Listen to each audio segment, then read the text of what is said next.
Welcome viewers.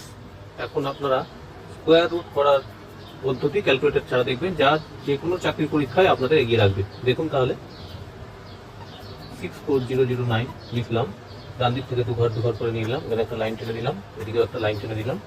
এখন এখানে 6 আছে, তাই এখানে আমাকে যে সংখ্যাটি বসাবো সেটা দিয়ে গুণ করবো। 1:1 2:2 4 হয়, তাই এখানে 2 বসালাম, 4 হয়।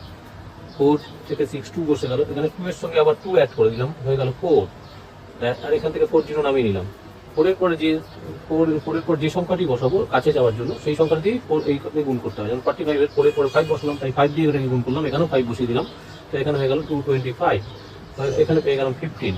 আবার 45 এর লাস্ট সংখ্যা যদি 5, তাই 45 প্লাস 5 কত হলো 50। আর এখানে নামিয়ে নিলাম 09। আর 50 কে দেখুন 3 দিয়ে যদি বসাই তাহলে হয়ে গেল এটা 1509।